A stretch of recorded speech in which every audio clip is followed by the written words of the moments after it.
धुंध में छिपा चेहरा भाग 1। हिमाचल की ठंडी हवाओं में लिपटा था मलंगपुर नाम का छोटा सा हिल स्टेशन। जनवरी का महीना था, बर्फ की हल्की परतें, चीड़ के पेड़ों की सरसराहट और हवा में नमी सी खुशबू। दिन में यहाँ सब कुछ शांत लगता था, मगर रात होते ही यह जगह किसी रहस्य में बदल जाती थी। इसी मलंगपुर में आई थी रिया मल्होत्रा, दिल्ली की एक ट्रैवल फोटोग्राफर। वह यहां अपनी नई फोटो सीरीज फ्रोजन सोल्स के लिए आई थी, पर उसे जरा भी अंदाजा नहीं था कि जो तस्वीरें वो खींचने जा रही है वे एक ऐसी कहानी बुन देंगी जिसमें उसका दिल, उसका डर और उसका जीवन सब फंस जाएगा। पहली मुलाकात एक सुबह जब सूरज की पहली किरण बर्फ पर झिलमिलाई, रिया अपने कैमरे के साथ पहाड़ी रास्ते पर निकल पड़ी। धुंध इतनी घनी थी कि सामने 10 कदम तक साफ नजर नहीं आ रहा था।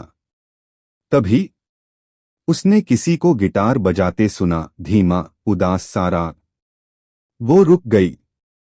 एक पत्थर पर बैठा था एक लड़का, अर्जुन रावत, चमड़े की जैकेट, आंखों में ठंड और होठों पर मुस्कान। रिया ने कैमरा उठाया और बिना पूछे क्लिक कर दिया। अरे, पहले पूछ तो लेती, अर्जुन मुस्कराया। रिया हंसी, अच्छी तस्वीर खुद बोलती है। यही उनकी पहली बातचीत थी, और शायद उसी पल पहाड़ की ठंडी हवा में कोई अनकहा रिश्ता जन्म ले चुका था। एक अनजाना डर। अगले कुछ दिनों में दोनों अक्सर मिलते रहे, कभी झील के किनारे, कभी पहाड़ी कैफे में। अर्जुन स्थानीय लड़का था।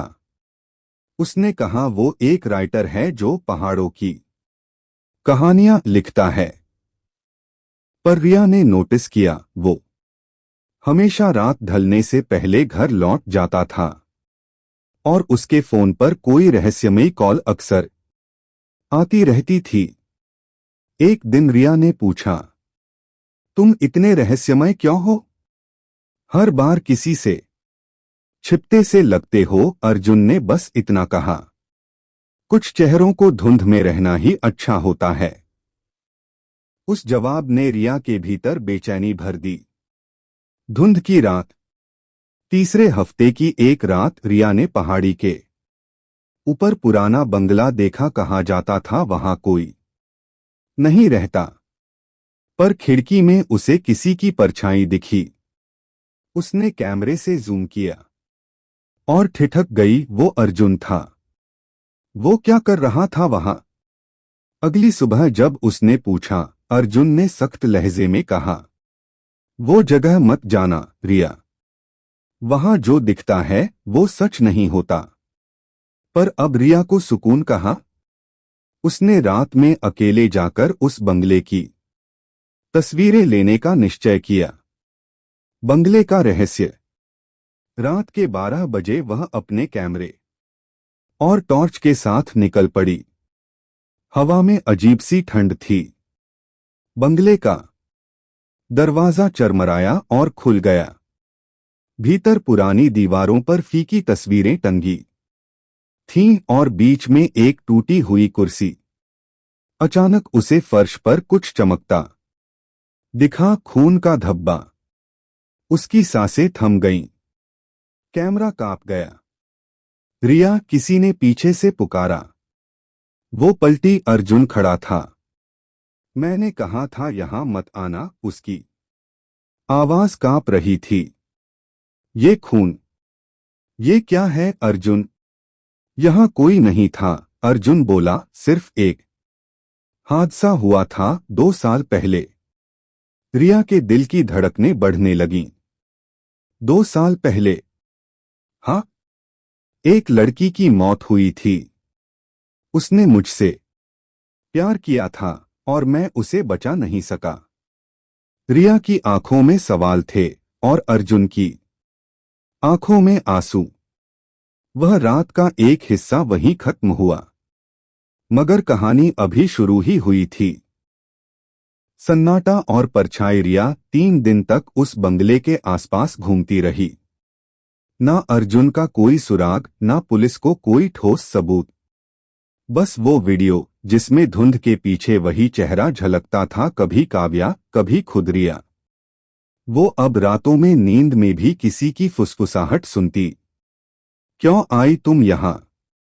मुझे फिर मत छोड़ो। एक रात बिजली कड़कने लगी, बाहर बर्फ गिर रही थी। रिया ने महसूस किया कि कोई उसके कमरे के बाहर खड़ा है। उसने दरवाजा खोला, वहां कोई नहीं था। बस जमीन पर पड़े थे कुछ फोटो नेगेटिव्स पुराने कैमरे के। रिया ने उन्हें लैंप की रोशनी में देखा। हर नेगेटिव में काव्या और अर्जुन थे, और आखिरी तस्वीर में रिया खुद। उसका दिल धड़कना बंद सा हो गया। मैं? पर कैसे? रहस्य की तहें। अगले दिन रिया ने मलंगपुर के टाउन रिकॉर्ड ऑफिस में जाकर काव्या के केस की पुरानी फाइल मंगाई। पन्ने पलटते हुए उसकी नजर एक नाम पर अटक गई। Inspector Arjun Rawat, case incharge. वो पीछे हट गई। मतलब अर्जुन कोई स्थानीय लड़का नहीं था, बल्कि वही पुलिस अफसर था जिसने काव्या की मौत की जांच की थी।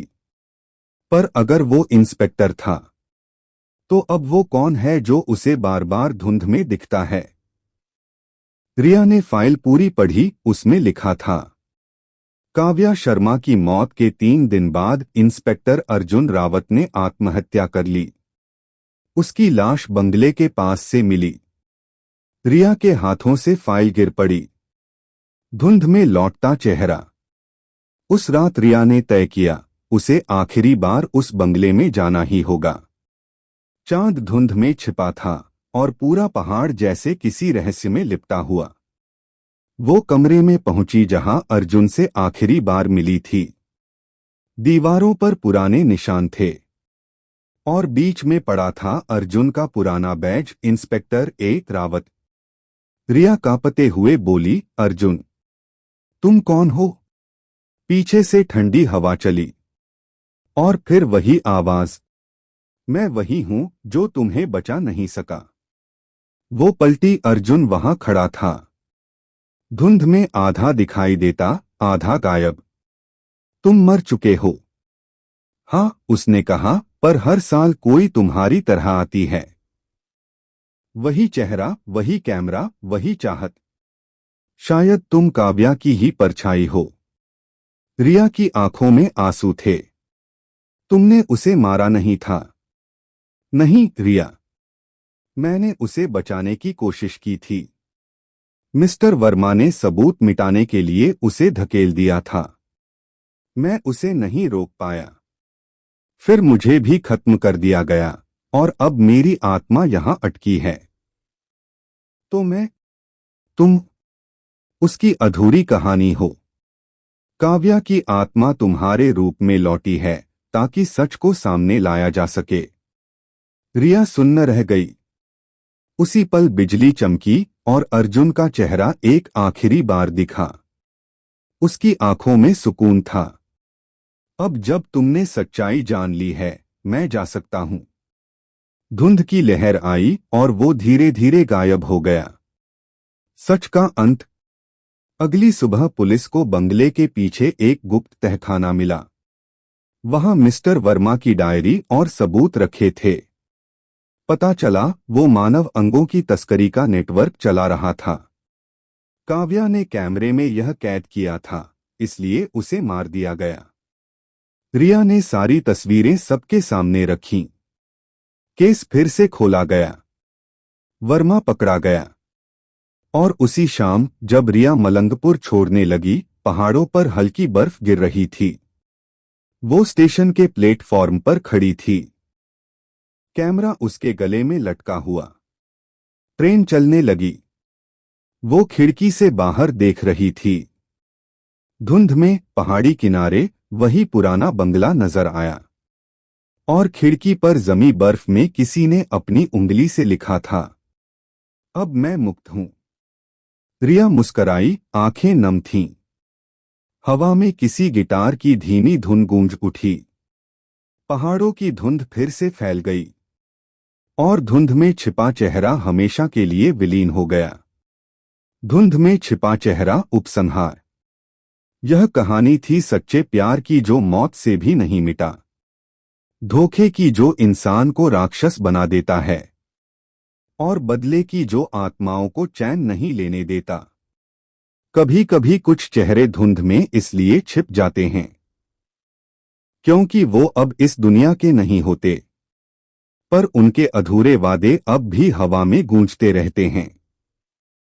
इस प्रकार आज की कहानी यहीं पर समाप्त होती है। आपको कहानी कैसी लगी कमेंट करके जरूर बताएं, ताकि हम आपके लिए ऐसी कहानी लेके आते रहें। अगर चैनल पर पहली बार आए हैं तो चैनल को सब्सक्राइब जरूर करें, लाइक शेयर करें और बेल आइकन दबाना ना भूलें ताकि आपको हर नए कहानी का नोटिफिकेशन मिलता रहे। धन्यवाद।